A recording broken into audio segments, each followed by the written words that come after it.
Halo teman-teman, selamat datang di SKDI Review by Sim Kadabra. Di sini kita akan membahas setiap penyakit dalam SKDI satu persatu sampai tuntas, mulai dari konsep dasarnya, patogenesis, hingga tata laksana lengkapnya. Kalau teman-teman suka dengan konten seperti ini, jangan lupa subscribe agar tidak kelewatan video lain dari kami ya.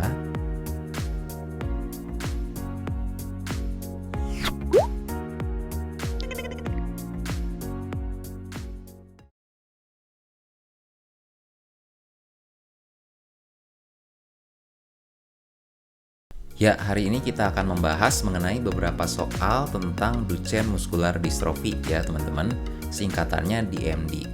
SKDI-nya sendiri itu 2, sehingga di soal UKM-PPD biasanya ditanya sampai diagnosisnya saja. Kita langsung mulai aja ke nomor 1 ya. Ini saya cari dari laporan kasus yang nyata di dunia teman-teman. Kadang kan saat kita baca teori tentang suatu penyakit, prakteknya itu bisa berbeda dari teoritisnya. Gejala yang pasien alami juga nggak semuanya sesuai dengan yang tertulis di textbook ya. Jadi teman-teman kalau mau lebih kebayang tentang penyakitnya seperti apa di dunia nyata, bisa selalu cari di Google untuk tiap penyakit tambahin keyword case report gitu ya. Nah nanti bakal banyak tuh keluar jurnal yang membahas kasus-kasus menarik suatu penyakit. Oke, jadi pertanyaannya, pernyataan yang tepat terkait penyakit pasien ya. Seorang anak laki-laki 11 tahun dibawa orang tuanya ke poli rumah sakit dengan keluhan kelemahan yang menyeluruh. Keluhannya pertama kali dirasakan sekitar usia 5 tahun, jadi udah 6 tahun yang lalu ya. Bermula dengan anaknya kesulitan berjalan dan berlari. Selama beberapa tahun, maksudnya sejak usia 5 tahun, onset gejala sampai sekarang 11 tahun, itu pasien sudah berobat ke beberapa klinik namun belum mendapatkan diagnosis pasti. Hanya meminum obat antibiotik dan vitamin saja tanpa ada perbaikan gejala ya. Saat ini pasien kesulitan mengikuti pelajaran di sekolah. Curigai ada penurunan kognisi atau intelektual ya kalau ada keterangan seperti ini. Lalu sering terjatuh, mudah lelah, dan kelemahan otot yang semakin memberat hingga pasien membutuhkan kursi roda jika bepergian keluar rumah ya. Jadi pasiennya udah nggak kuat jalan sendiri kalau jaraknya sampai lebih dari rumahnya. Nah, pemeriksaan fisik ditemukan waddling gait, hiperlordosis lumbal, jalan berjinjit, dan kelemahan otot tungkai serta pseudohipertrofi betis. Ini hampir semuanya khas tanda DMD ya. Dokter sudah melakukan pemeriksaan kreatinin kinase serum dan dapatkan hasilnya 2000 unit per liter. Nah, ini sangat-sangat meningkat ya teman-teman. Karena normalnya kreatinin kinase itu 20-200 unit per liter. Jadi ini meningkat kira-kira 10 kali lipatnya. Dari clue di soal sudah cukup jelas diagnosisnya mengarah ke DMD. Tinggal kita cari opsi yang paling sesuai.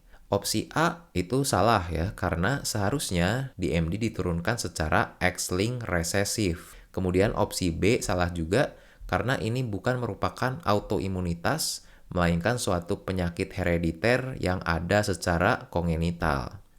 Lalu opsi C juga kurang tepat, karena anak-anak dengan DMD umumnya tidak mengalami gangguan perkembangan. Jadi, misalnya pasien ini yang di kasus ini, gejala pertama DMD-nya kan di usia 5 tahun. Ya berarti sejak dia lahir sampai 5 tahun, itu perkembangan motoriknya akan normal. Begitu ada onset gejala DMD, barulah dia semakin menurun secara progresif. Nah, opsi D ini yang benar. Nanti kita akan bahas alasannya di slide selanjutnya. Opsi yang E, kenapa salah? Karena penurunan intelektual itu tidak selalu terjadi, meskipun memang bisa saja ya. Jadi dia tidak bisa digunakan sebagai penegak diagnosis. Oke, kita bahas dulu definisinya. DMD merupakan penyakit otot pada anak-anak akibat kelainan X-linked resesif berupa mutasi pada gen distrofin. Terletak pada kromosom X lengan P ya, lengan yang pendek, genom nomor 21. Insidensinya 1 dari 3.600 kelahiran bayi laki-laki hidup, dan dia merupakan penyakit miopati kongenital yang paling umum. Nah, saat kita membicarakan penyakit X-linked resesif, kita dapat 2 informasi. 1, mutasinya itu terjadi pada kromosom X. 2, karena sifatnya resesif, mutasinya harus terjadi pada semua kromosom X yang individu itu punya. Baru gejalanya dan penyakitnya bisa terjadi. Kita lihat kasusnya pada laki-laki nih. Laki-laki normal itu memiliki kromosom seks yang XY ya. Jadi dia hanya punya satu X. Kalau satu-satunya X itu bermutasi, maka laki-laki tersebut akan menderita DMD. Beda dengan perempuan. Perempuan normal punya dua kromosom X ya. Kalau hanya satu kromosom X yang bermutasi, maka masih ada satu kromosom X lagi yang normal. Nah, karena sifatnya resesif, wanita ini tidak akan menderita DMD. Kita sebut dia sebagai carrier. Kalau kedua kromosom X-nya bermutasi seperti ini, barulah wanita ini menderita DMD juga. Ya. Dari sini aja cukup jelas ya teman-teman bahwa DMD itu mayoritas penderitanya adalah laki-laki. Karena untuk bisa terjadi DMD pada laki-laki hanya butuh satu kromosom X yang bermutasi. Sementara pada perempuan harus dua yang bermutasi. Jadi kan yang laki-laki lebih rentan ya.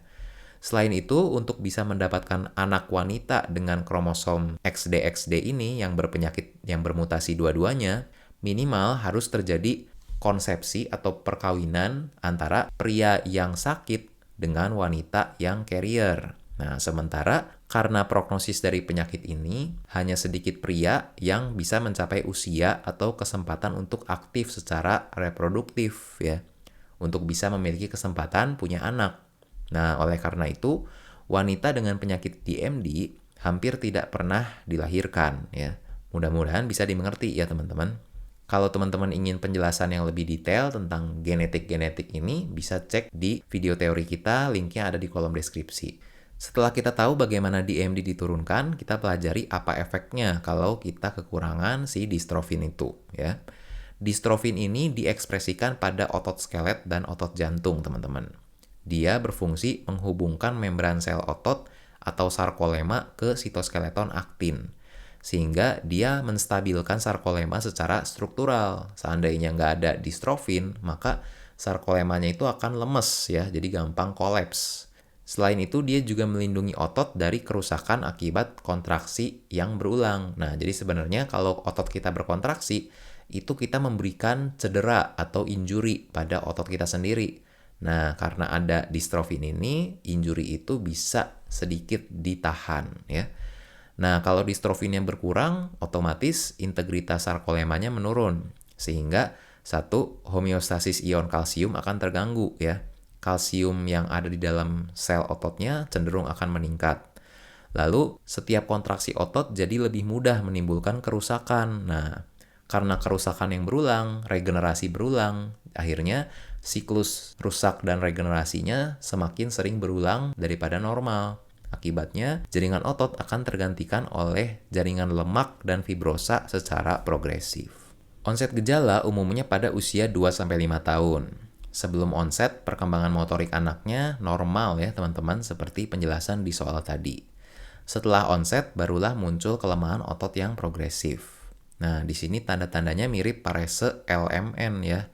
Tapi jangan salah, ini bukan kelainan pada lower motor neuron. Jadi saraf tepinya atau saraf LMN-nya mah sebenarnya sehat-sehat aja. Ini masalahnya hanya pada konstruksi atau struktur ototnya. Nah, kelompok otot yang proksimal akan lebih lemah dibandingkan distal. Sehingga anak-anak umur yang segini itu kan lagi aktif-aktifnya ya, main-main, lari, jalan. Nah, mulai kelihatan tuh kalau onset. Anaknya akan jadi lebih susah berlari, sering jatuh, susah naik tangga, dan karena sering jatuhnya itu bisa anaknya sampai fraktur. Selain itu akan mulai sulit berdiri juga dari posisi duduk atau berbaring, sehingga anak akan menggunakan kedua tangannya untuk memanjat benda-benda di sekitar atau tungkainya sendiri ya supaya bisa berdiri. Teman-teman bisa lihat di gambar ini adalah manuver yang sering dilakukan pada anak dengan DMD. Namanya Gower sign. Ini namanya harus diingat-ingat ya teman-teman karena cukup khas dan cukup sering keluar di soal. Di pemeriksaan neurologis terdapat hipo atau arefleksia dan waddling atau Trendelenburg gait. Kemudian kelemahan faring juga bisa terjadi meningkatkan resiko aspirasi hingga pneumonia ya teman-teman. Nah, karena tadi ada jaringan lemak yang menggantikan jaringan otot yang rusak, bisa terjadi pseudohipertrofi. seolah ototnya itu membesar padahal isinya itu lemak ya. Umumnya terlihat di betis paling khasnya, selain itu bisa juga di lidah atau lengan bawah. Selain lemak, tadi jaringan fibrosa juga menumpuk. Sedangkan teman-teman tahu fibrosa itu kan sifatnya menarik ya. Jadi kalau misalkan fibrosanya bertambah, bisa terjadi kontraktur. Nah, kontraktur ini membuat anak tampak jalan berjinjit karena tarikan pada ankle, atau bisa juga menimbulkan lumbar lordosis atau skoliosis. Nah, komplikasi dan penyebab kematian tersering dari kasus DMD biasanya akibat keterlibatan jantung. Kenapa bisa nyasar ke jantung? Itu karena proses yang tadi melibatkan otot skelet yang jadi jaringan lemak dan fibrosa itu juga mempengaruhi otot jantungnya, teman-teman. Sehingga bisa terjadi dilated cardiomyopathy. Kemudian selain itu bisa gagal nafas akibat kelemahan otot nafas atau skoliosis, serta penurunan kognisi dan intelektual tapi tidak selalu ya. Oke, segitu dulu. Sekarang kita mau bahas soal nomor 2. Pertanyaannya pemeriksaan penunjang serta hasilnya yang paling tepat. Oke, diagnosisnya sih jelas diarahkan ke DMD ya teman-teman. Tahu dari mana? Kita lihat clue-nya. Keluhan utama gangguan berjalan. Awalnya sampai usia 3 tahun perkembangan anak normal, aktif berjalan dan berlari saat bermain. Jadi bukan gangguan perkembangan seperti contohnya cerebral palsy ya. Anak saat ini menjadi kurang aktif, sering jatuh saat berjalan, tidak bisa melompat maupun berlari. Anak juga kesulitan berdiri dari posisi berbaring atau duduk. Paman pasien riwayat meninggal saat usia 19 tahun dengan keluhan serupa. Nah, ini teman-teman perlu cari tahu juga ya, riwayat keluarga. Kalau kasusnya benar DMD, sebagian besar pasien pasti punya riwayat keluarga dengan gejala yang serupa. Nah, pemeriksaan neurologis ditemukan kelemahan pada otot-otot tungkai dan panggul, hiporefleks, dan pseudotrofi betis ya. Gejala dan tandanya sudah cukup lengkap ya, jadi pemeriksaan penunjang yang tepat adalah yang D, domba. Biopsi otot menunjukkan proliferasi sel lemak dan jaringan fibrosa. Ya. Opsi A jelas salah karena seperti di soal sebelumnya, kreatinin kinase ini akan meningkat drastis, bukannya justru menurun. Alkali fosfatase tidak menjadi pilihan pemeriksaan pada kasus DMD, jadi kurang tepat. Yang C juga salah karena ada proliferasi sel otot atipik itu kesannya lebih mengarah ke keganasan ya. Sedangkan yang E, disosiasi sitoalbumin pada CSF ini khas untuk penyakit GBS, bukan pada DMD ya. Oke, terakhir tentang pemeriksaan penunjangnya teman-teman. Peningkatan kadar kreatinin kinase terjadi karena ada kerusakan otot berulang tadi. Ini adalah suatu enzim yang ditemukan dalam jaringan otot. Berarti kalau kadarnya meningkat di darah, ototnya berarti rusak sehingga enzim yang di dalam otot bocor masuk ke dalam darah gitu ya.